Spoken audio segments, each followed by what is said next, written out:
super you know, diverse. A lot of people media likes know to frame it like a certain way. You know, it's just not true.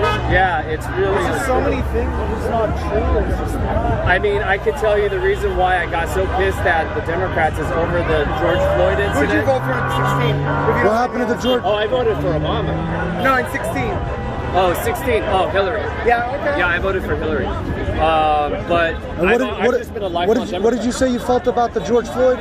Well, I don't agree with Black Lives Matter, the movement. I don't agree with them focusing on police brutality as the main reason why they feel that there's a systemic racism. My family, half of them are black because my sister married a black man. They're Trump supporters, which made me sort of want to investigate what they were all Democrats too. They voted Obama, Hillary, everything. You know how many people like here are like you? And I discovered something called Walkaway. Yeah. Brian Straka.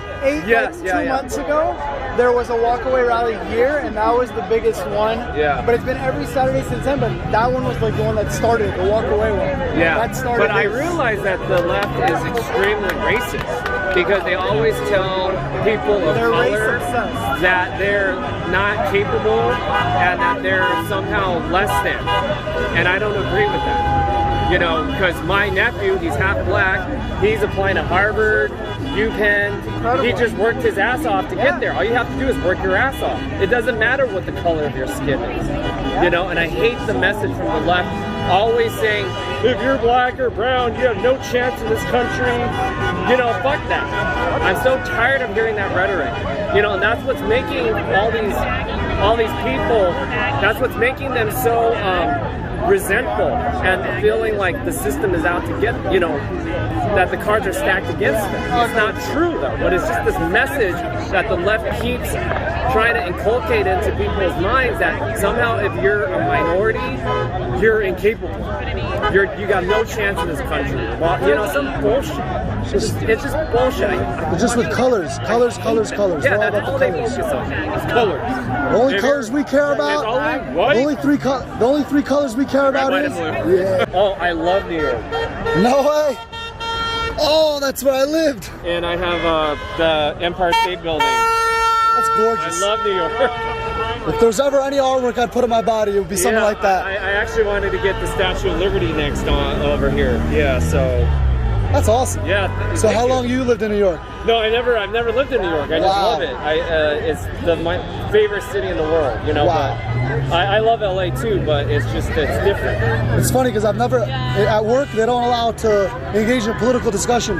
So I don't get this often, and I always wanted to make the point that Joe Biden, I don't know if you remember, but his beautiful, really well-produced campaign introduction video where he announced his running for presidency. In the video, the whole premise was, I'm running because we have a president that calls white supremacists good people, quote, good people on both sides. And I don't know if you know about that video. No. It's I don't follow Joe Biden very much. Well, it's not just Joe Biden. It's a big thing. When anyone who's against Trump, they'll always point back to that time at the press conference right after the Charleston attack. Where the girl was run over, unfortunately. Right. So then after that, the media bombarded President Trump to denounce white supremacy. So they took a clip of his press conference where he said there are good people on both sides. So they said, but then they cut it off right when they he said cut it good off. people? Yes, they cut it off because he was talking about civilians on both sides. And then he said, literally 4.5 seconds after, and I'm not talking about the white supremacists and the Nazis because they should be totally condemned. Word for word. And so literally his whole premise in his introduction video that he says, I'm running for president because we have a president that says there are good people on both sides. It's a lie. It's literally a lie, like provable with video. Like, doesn't that amaze you? Yeah, it does amaze me. And then it just goes to show you the manipulation is propaganda. Because, you know, everybody watches the mainstream media, and they read the mainstream media. New York Times, LA Times, Washington Post.